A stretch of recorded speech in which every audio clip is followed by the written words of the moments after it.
સ્વાગત છે તમારું સરસ્વતી ગ્રુપ ઓફ એજ્યુકેશનની જે ઓનલાઈન સફર છે તેમાં એજ્યુકેશન એટ સરસ્વતી નામની YouTube ચેનલમાં મિત્રો આજે આપણે મળ્યા છીએ revision lecture four 12th reporting કે જેને આપણે ઇનડાયરેક્ટ સ્પીચીસ પણ કહીએ છીએ। તો આજના લેક્ચરમાં આપણે જોવાના છે કે ભાઈ ડાયરેક્ટ ઇનડાયરેક્ટ સ્પીચ જે છે જે તમારે 6 માસિક એટલે કે ટર્મિનલ એક્ઝામિનેશન જે છે એમાં 4 માર્ક માટે પૂછાયેલી છે અને સાથે જ બોર્ડની એક્ઝામમાં પણ 4 માર્ક માટે પૂછાશે। હવે ડાયરેક્ટ ઇનડાયરેક્ટ સ્પીચ શું છે તો કે સૌપ્રથમ જે છે તો કે બોલનાર, સાંભળનાર અને થર્ડ પર્સન, ફર્સ્ટ, સેકન્ડ અને થર્ડ પર્સન જે છે આ ત્રણ સમજવા પડે। કોઈ પણ જગ્યાએ વાત કરવા માટે હંમેશા બે વ્યક્તિ હોવી જરૂરી છે, એટલે કે એક બોલનાર અને એક સાંભળનાર। જો બે વ્યક્તિ ન હોય તો વાતચીત થઈ શકે નહીં। પછી કોઈ પણ માધ્યમ દ્વારા હોય કે પ્રત્યક્ષ વાતચીત હોય કે પરોક્ષ વાતચીત હોય, તમે ઓલરેડી માહિતી સંચાર જે છે એટલે કે કોમ્યુનિકેશન પ્રોસેસ જે છે એ તો કે અભ્યાસ કરી ગયા છો। એસપી માં પણ આવે છે અને ઓસી એટલે કે જે ઓર્ગેનાઇઝેશન ઓફ કોમર્સ છે એમાં પણ આવે છે। માહિતી સંચારમાં શું હોય છે તો કે બે વ્યક્તિ હોવા જરૂરી છે કે શું છે કે પેલું મોકલનાર સંદેશો, પછી તો કે મીડિયા એટલે કે મીડિયમ કે કયું મીડિયમ તમે ચૂઝ કરો છો, અને ત્યાર પછી તો કે મેળવનાર એટલે કે receiver, sender, medium and receiver, બરાબર। પછી મેસેજ આવે છે। જેમ જેમ આગળ વધતા જાય છે માહિતી સંચાર જે છે કોમ્યુનિકેશન પ્રોસેસ જે છે એ તો કે ડીપ થતી જાય છે, પછી એમાં અમુક વધારાના મીડિયમ્સ તો કે એડ થતા જાય છે। મારે વાત કરવી છે કે ભાઈ મારે સંદેશા વ્યવહાર થકી કોઈ સાથે વાતચીત કરવી છે એટલે કે પત્ર વ્યવહાર દ્વારા, તો પત્ર લખીશ તો પત્ર લખનાર થયો, હું પોસ્ટ ઓફિસે પોસ્ટ કરીશ તો એ મીડિયમ થયું, અને ત્યાંથી એ લોકો જેને મારે પત્ર લખવાનો છે, જેને દેવાનો છે એને તો કે પત્ર મળશે, એ પત્ર લેનાર એટલે કે રિસીવર થશે। તો બે વ્યક્તિની હાજરી છે। હું કોઈને WhatsApp થકી મેસેજ મોકલું છું તો સૌપ્રથમ હું WhatsApp યુઝ કરતો હોવો જોઈએ અને મારે જેને WhatsApp કરવાનો છે એ વ્યક્તિ યુઝ કરતો હોવો જોઈએ। માની લો કે મારે કોઈ ફેકલ્ટીને મેસેજમાં વાત કરવાની છે કે ભાઈ આવતીકાલનું જે પેપર છે એમાં આ પ્રશ્ન જે છે એ આ રીતે પૂછાવાનો છે, એવું મારે સમીર સરને જાણ કરવી છે। તો હું શું કરીશ કે ભાઈ સૌપ્રથમ મારા WhatsAppમાં જઈશ, સમીર સરનું નામ સર્ચ કરીશ, એ આવશે એટલે હું WhatsApp ટાઈપ કરીશ મેસેજ, તો હું થયો રાઇટર અથવા સેન્ડર, હું સેન્ડ બટન ક્લિક કરીશ એટલે સમીર સરને મળી જશે। સમીર સર વાંચશે તો સમીર સર થયા રીડર અથવા રિસીવર। તો અહીંયા પણ બે વ્યક્તિની જરૂરિયાત છે। મારે ઓફિસમાં જઈ અને જતીન સરનું કંઈક કામ છે કે ધવલ સરનું કામ છે કે વિવેક સરનું કામ છે, તો હું વિવેક સરને ફોન કરીશ, બોલાવીશ કે એમની સાથે રૂબરૂ મળવા જઈશ, તો હું બોલનાર રહીશ। તો વિવેક સર, ધવલ સર કે જતીન સર કે કોઈ પણ ફેકલ્ટી અન્ય છે એ તો કે સાંભળનાર હશે। તો કોઈ પણ પ્રકારે વાતચીત કરવા માટે બોલનાર અને સાંભળનાર બે વ્યક્તિની હાજરી ખાસ જરૂરી છે। તમારું એક્ઝામ્પલ લઈ લ્યો કે ભાઈ ક્લાસમાં તમારે વાત કરવી હોય તો એકલા જ હોય આખા ક્લાસમાં તો તમે કોઈ સાથે વાત કરી શકતા નથી, પણ જો કોઈ અન્ય વિદ્યાર્થી પણ સાથે બેઠેલો હોય તો તમે એની સાથે વાતચીત કે ગપ્પા મારી શકો છો। તો ડાયરેક્ટ જે સ્પીચ છે, ડાયરેક્ટ કોમ્યુનિકેશન છે એ તો કે બે વ્યક્તિ વચ્ચે પ્રત્યક્ષ કરવામાં આવતું હોય તે, એટલે કે મોકલનાર એટલે કે બોલનાર અને સાંભળનાર, બોલનાર અને સાંભળનાર। હવે આજે બોલનાર અને સાંભળનાર જે છે એ કઈ રીતે બને તો કે બોલનાર જે છે હંમેશા પ્રથમ પુરુષ એકવચન અથવા તો કે બહુવચન હોઈ શકે છે, એટલે કે બોલનાર એક વ્યક્તિ પણ હોઈ શકે છે અથવા એક કરતા વધારે પણ હોઈ શકે છે, જ્યારે સાંભળનાર હંમેશા યુ એટલે કે અન્ય તમે લોકો જ હોવ છો। પછી હું જેની સાથે વાત કરું છું કોઈ પણ વ્યક્તિ, તો આ બે વચ્ચે જે પણ કઈ કોમ્યુનિકેશન થશે એને ડાયરેક્ટ કોમ્યુનિકેશન કહેવામાં આવશે, પ્રત્યક્ષ વાતચીત કહેવામાં આવશે કે હું જે બોલું છું એ જ તેઓ સાંભળવાના છે અને જેઓ ત્યારે બોલશે તે હું સાંભળવાનો છું। એટલે કે જ્યારે હું બોલીશ ત્યારે બોલનાર તરીકે આઈ નો ઉપયોગ કરીશ અને એમના માટે યુ નો ઉપયોગ થશે, જ્યારે એ લોકો વાત કરે છે ત્યારે એ પોતાના માટે આઈ નો ઉપયોગ થશે અને હું એમના માટે બની જઈશ યુ। તો આ રીતે બોલનાર અને સાંભળનાર જે છે પ્રત્યક્ષ વાતચીત કરતી વખતે આઈ અને યુ પ્રથમ પુરુષ એકવચન અને બીજો પુરુષ એકવચન બહુવચનનો ઉપયોગ કરતા હોય છે। વાત કરીએ ત્રીજા પુરુષની એટલે કે પ્રત્યક્ષ કથન કે ઇનડાયરેક્ટ કોમ્યુનિકેશન, કે એમાં શું આવે તો કે અહીંયા અમે બે વ્યક્તિ તો ઓલરેડી અવેલેબલ જ છીએ કે પેલો બોલનાર, બીજો સાંભળનાર, પણ અમે બી અમારા બંને વચ્ચેની વાત કરવા સિવાય અમે કોઈ ત્રીજા અથવા તો કે ત્રાહિત પક્ષની વાત કરીએ છીએ। તો અહીંયા બોલનાર તરીકે આઈ, સાંભળનાર તરીકે યુ અને સાંભળનાર તો યુ જ છે, પણ અમે જે વ્યક્તિની વાત કરીએ છીએ એ જો એક વચનમાં કોઈ પુરુષ હશે તો હી, કોઈ સ્ત્રી કે છોકરી હશે તો સી, અને જો બહુવચન હશે તો ધે. આ ત્રણ કરતાની મેં વાત કરતા હશું. એટલે કે કુથલી જેને કહીએ છીએ, નિંદા કહીએ છીએ એ વાત, કે ભાઈ હું જે છે બીજા મારે સાંભળવાળો માણસ છે એને કહું કે ભાઈ તમને ખબર છે ઉસેન બોલ્ટ જે છે એ તો કે વર્લ્ડ નો ફાસ્ટેસ્ટ રનર છે, બરાબર. હિમા દાસ જે છે એને તો કે ભારતની સર્વશ્રેષ્ઠ રનર તરીકે એવોર્ડ મળેલો છે. XYZ અમે કોઈની પણ વાત કરીએ છીએ કે ભાઈ ભારતના જે એથ્લીટ છે, ભારતના જે આર્મી જવાનો છે એ ખૂબ જ વિશ્વના બહાદુર જવાનોમાંના એક છે. તો અહીંયા હું મારી પણ વાત નથી કરતો, સાંભળનારની પણ વાત નથી કરતો, પણ અમે કોઈ ત્રીજા અથવા ત્રાહિત પક્ષની વાત કરીએ છીએ. એમાં જો છોકરો હોય તો હી, છોકરી હોય તો સી, અને જો બહુવચન હોય તો ધે.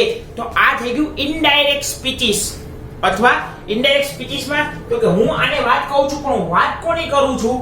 તો કે આની કરું છું? તો કે ના, હું વાત તો કે આ લોકોની કરું છું. સેમ આ લોકો આ જે સાંભળનાર છે મને વાત કરે છે પણ એ પોતાની વાત કરે છે? તો કે ના, ઈ મને જે છે એ તો કે આની વાત કરે છે, એટલે કે કોઈ ત્રીજા માણસની મને વાત કરે છે કે ભાઈ તને ખબર છે અમે XYZ જગ્યાએ ગયા હતા ને આ વ્યક્તિ એવો એને આવી રીતના વર્તન કર્યું હતું. તો આ ત્રીજા અથવા ત્રાહિત પક્ષની વાત અમે એકબીજા શેર કરીએ છીએ. આને ઇનડાયરેક્ટ સ્પીચીસ કહેવાય. બીજી રીત કે બોલનાર તરીકે હું છું, સાંભળનાર તરીકે સામેવાળો માણસ છે, અને અમે વાત કરીએ છીએ કોઈ ત્રીજા માણસની. તો હું શું કરીશ કે મારે જે સંદેશો તમને દેવાનો છે તમને આપીશ, તમે કોઈ ત્રીજા અથવા ત્રાહિત પક્ષને આપશો.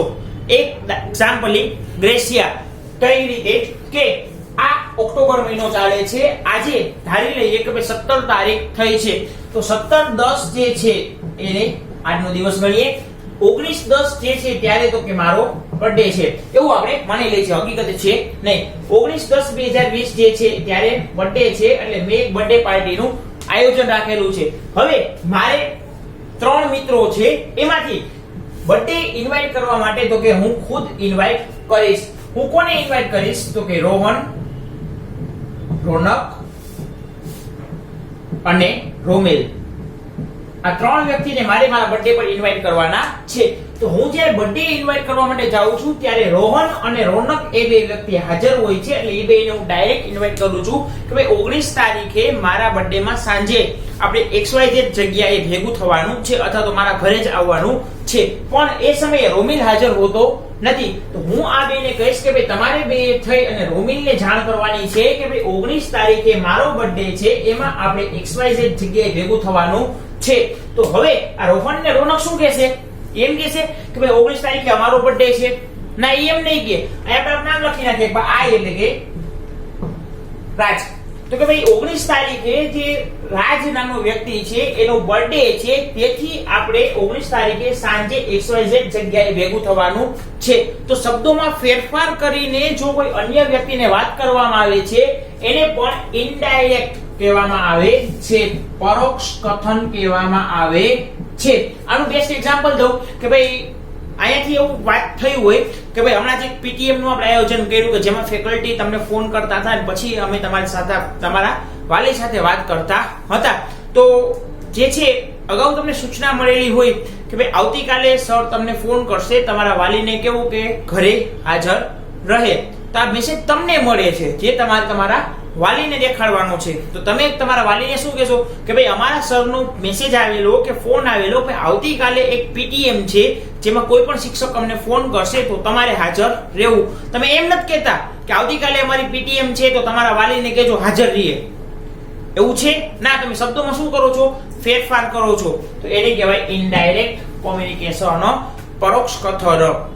હવે જોઈએ કે ભાઈ ઇનડાયરેક્ટ જે છે રિપોર્ટિંગ જે છે એમાં આપણે એનો બેઝિક કન્સેપ્ટ તો જોઈ લીધો, કેટલા વાક્યના પ્રકાર છે, એનું કઈ રીતે ડાયરેક્ટ માંથી ઇનડાયરેક્ટ માં રૂપાંતરણ થાય છે, કેટલા શબ્દોનું ધ્યાન રાખવું પડશે, એના કેટલા સ્ટેપ્સ છે એ જોડા જોઈ લઈએ કે એ માહિતી મુજબ આપણે ઇનડાયરેક્ટ કરીએ તો આપણને જાજો વાંધો આવતો નથી.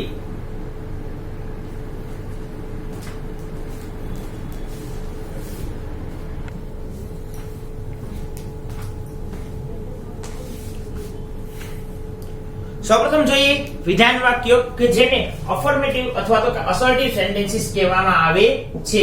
તો અફર્મેટિવ સેન્ટેન્સીસ જે છે કે વિધાન વાક્ય જેને આપણે કહીએ છીએ એમાં કેટલા ફેરફારો કરવાના રહેશે? તો કે સૌપ્રથમ જે છે એ તો કે બોલનાર કે સૌપ્રથમ આપણે વાક્ય રચના લખી લઈએ કે કઈ રીતે ઇનડાયરેક્ટ માંથી ઇનડાયરેક્ટ થાય છે.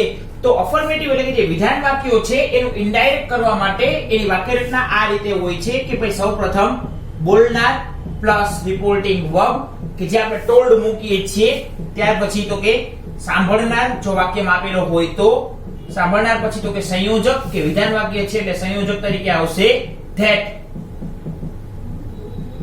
ત્યારબાદ કોમા નીકળી ગયા હશે, કોમાની જગ્યાએ સંયોજક that આવશે. ત્યાર પછી જેના વિશે વાત કરવામાં આવી છે તે એટલે કે કર્તા પ્લસ ક્રિયાપદ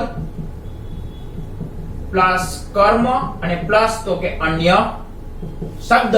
તો કે આ જે છે વિધાન વાક્યની વાક્ય રચના ઇનડાયરેક્ટ માં થાય છે. તો હવે બોલનાર, રિપોર્ટિંગ વર્બ, સાંભળનાર, સંયોજક, કર્તા, ક્રિયાપદ, કર્મ અને અન્ય શબ્દ. તો સૌપ્રથમ ડાયરેક્ટ જ્યારે આપેલા હોય ત્યારે એમાં કેટલા સ્ટેપ્સ નો ઉપયોગ કરવો?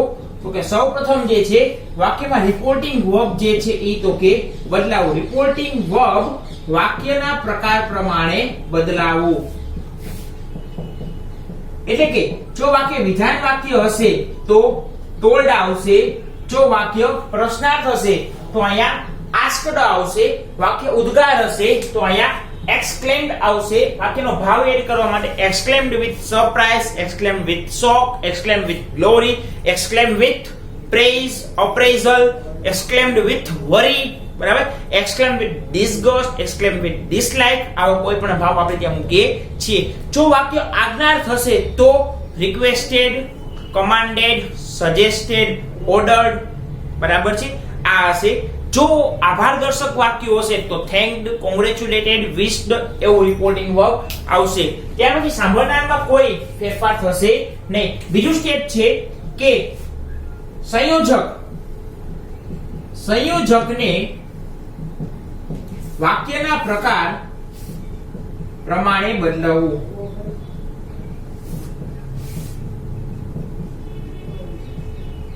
એટલે કે જો વાક્ય વિધાન હોય તો that આવશે, પ્રશ્નાર્થ હશે તો એમાં પછી બે વસ્તુને ધ્યાન રાખવાની રહેશે કે જો પ્રશ્ન સહાયકારક ક્રિયાપદની મદદથી શરૂઆત થયો છે તો અહીંયા શું આવશે? if આવી શકે, અથવા તો કે શું આવશે? બીજો શબ્દ યાદ કરો. ઓકે, પછી યાદ કરી લેજો. if થી તમે સંયોજક સ્ટાર્ટ કરી શકો છો અને જો પ્રશ્ન wh સંયોજક થી શરૂ થયો હશે તો wh શબ્દ જેમનો તેમ સંયોજક તરીકે આવશે. ત્યાર પછી જો વાક્ય ઉદ્ગાર હશે તો that આવશે. જો વાક્ય આજ્ઞાર્થ હશે અને હકાર હશે તો ટુ, નકાર હશે તો નોટ ટુ.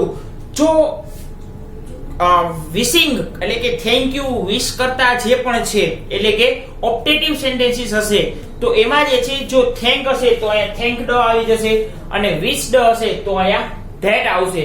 લેટ્સ વાળા જે વાક્યો છે એમાં ધેટ આવી શકે છે અને જો લેટ વાળું હકાર હોય અને લેટ મી વાળું હોય તો ટુ આવશે, નકાર હોય તો નોટ ટુ આવશે. એટલે કે બીજો ફેરફાર છે સંયોજકને વાક્યના પ્રકાર પ્રમાણે બદલવું. ત્યાર પછી આવે તો કે વાક્યનો કર્તા એટલે કે આ જે વસ્તુ છે તે સંયોજક પછી આવતો જે કર્તા છે, સંયોજક પછી આવતા કર્તાને બોલનાર કે સાંભળનાર પ્રમાણે બદલવું. એટલે શું? તો કે હમણાં સમજીએ. બોલનાર કે સાંભળનાર પ્રમાણે બદલવું એટલે કે જો બોલનાર પોતાની વાત કરતો હોય તો કર્તામાં તો કે I કે we એમનું એમ રહેશે.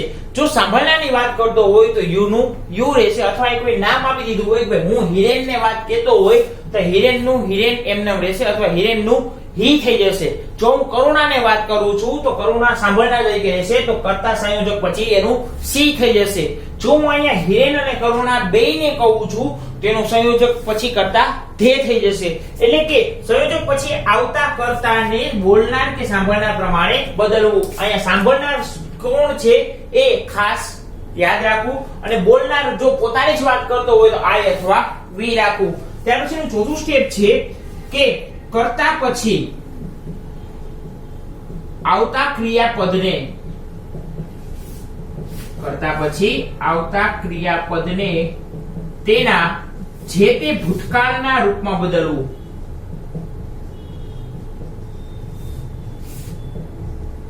એટલે શું કહેવા માંગે છે કે કર્તા પછી આવતું જે ક્રિયાપદ છે ને તેના જે તે પ્રકારના ભૂતકાળે બદલવું. એટલે કે જો એ સાદો વર્તમાન કાળનું ક્રિયાપદ હશે તો સાદા ભૂતકાળમાં ફરશે, પછી ચાલુ વર્તમાન કાળનું હશે તો ચાલુ ભૂતકાળમાં, પૂર્ણ વર્તમાન કાળનું હશે તો પૂર્ણ ભૂતકાળમાં. આ બેઝિક થયું. પણ હવે જો અહીંયા સાદા ભૂતકાળનું વાક્ય હોય તો સાદા ભૂતકાળનું ક્રિયાપદ હશે તો એ પૂર્ણ ભૂતકાળમાં ફરશે. જો અહીંયા ચાલુ ભૂતકાળનું વાક્ય હશે તો એ ચાલુ પૂર્ણ ભૂતકાળમાં ફરશે. કમ્પ્લીટ. અહીંયા જો ભવિષ્યકાળનું વાક્ય હશે એટલે કે મોડલ ઓક્સિલરી આપી દીધી હશે તો શેલ વિલ નું વુડ, કેન નું કુડ, મે નું માઇટ, હેવ ટુ નું હેડ ટુ બી ગોઈંગ ટુ હશે તો એનું છે તે ભૂતકાળનું રૂપ આવશે.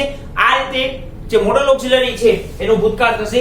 પણ એક વખત આ મોડલ ઓક્સિલરી નું ભૂતકાળ થઈ ગયું પછી આવતું ક્રિયાપદ V1 એમ નું એમ રહેશે. એટલે કે એમ હોય કે ભાઈ he will visit the London next year તો he would visit the London અને પછી જે શબ્દો છે next year એનું તો કે the following year થઈ જશે. પણ ક્રિયાપદનું વિઝિટનું વિઝિટેડ નહીં થાય. will નું would કરો અને વિઝિટનું વિઝિટેડ કરો તો એક વાક્યમાં બે ભૂત ક્યારેય ભેગા થાય નહીં. અને જો એક વાક્યમાં બે ભૂત ભેગા થાય તો તમારું વાક્ય ખોટું પડે એટલે કે વાક્યનો માર્ક મળતો નથી. આ થયું ચોથું સ્ટેપ. હવે શું બાકી છે ક્રિયાપદ પછી? કર્મ. તો કર્મ જે છે એ ક્રિયાપદ પછી આવતી વિભક્તિ, આવતી કર્મ કે સંબંધક વિભક્તિ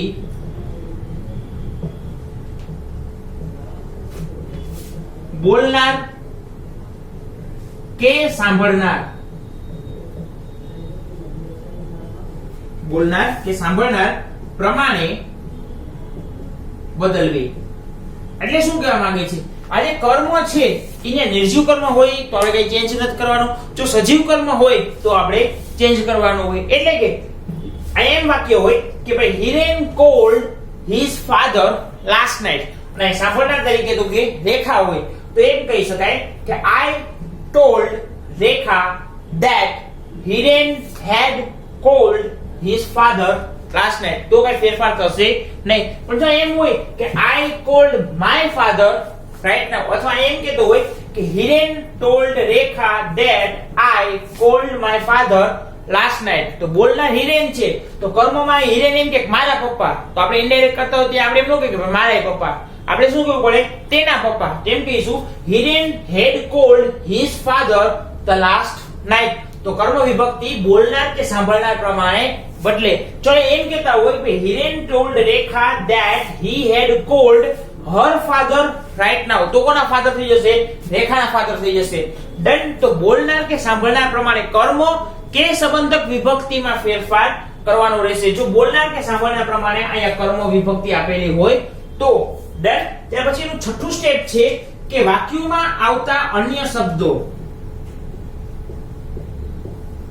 વાક્યમાં આવતા અન્ય શબ્દો બદલવા. અન્ય શબ્દો કોષ્ટક મુજબ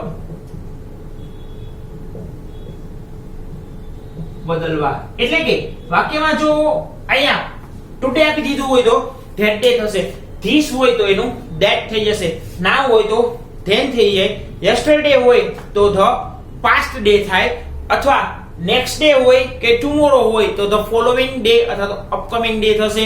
ફોલોવિંગ યર હોય તો ફોલોવિંગ નેક્સ્ટ મંથ હોય તો ફોલોવિંગ મંથ આવી જશે. નેક્સ્ટ યર હોય તો ફોલોવિંગ યર આવી જશે.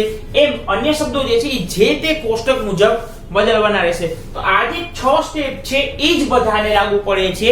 વાક્યનો પ્રકાર કોઈ પણ હોય, વિધાન હોય, પ્રશ્નાર્થ હોય, ઉદ્ગાર હોય, આજ્ઞાર્થ હોય કે શુભેચ્છા દર્શક હોય એટલે કે અફર્મેટિવ, ઇન્ટરોગેટિવ, એક્સક્લેમેટરી કે ઓપ્ટેટિવ.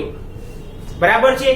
આ ચારમાંથી કે ઇમ્પેરેટિવ પાંચમાંથી કોઈ પણ વાક્યનો પ્રકાર હશે વાક્યના સ્ટેપ આ જ રીતે બદલવાના રહેશે. સૌપ્રથમ તમને કોઈ પણ વાક્ય આપે છે ઘણી વખત ઇનડાયરેક્ટ સ્પીચમાં જે છે તો કે પેરેગ્રાફ જે છે એ એક સીધી પેરેગ્રાફ લાઈનમાં જ આપેલો હોય છે અને ક્યારેક જે છે એ તો કે ડાયલોગ રાઇટ આપેલું હોય છે એટલે કે પહેલા એ બોલે પછી બી બોલે પછી વળી પાછો એ બોલે અને ફરી પાછો બી બોલતો હોય છે. 4 લાઈન અથવા 5 લાઈનમાં પેરેગ્રાફ આપેલો હોય છે.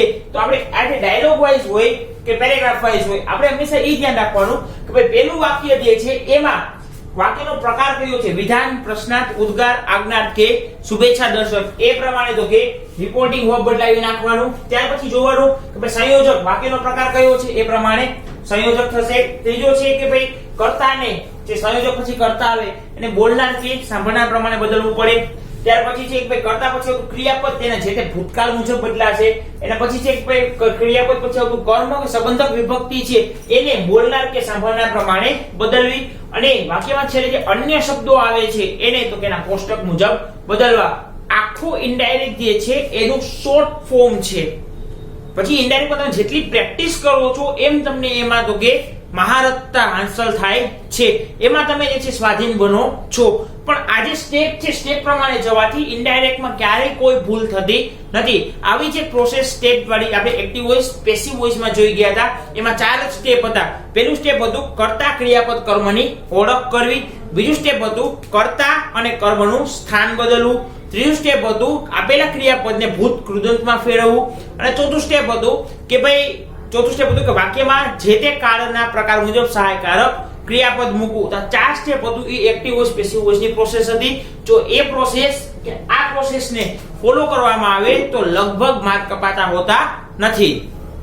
તો વિદ્યાર્થી મિત્રો આ આખી પ્રોસેસ તમને સમજાઈ ગઈ હશે એવી આશા રાખું છું. મળીએ છીએ નેક્સ્ટ લેક્ચરમાં. ત્યાં સુધી જય હિન્દ, જય ભારત એન્ડ વંદે માતરમ.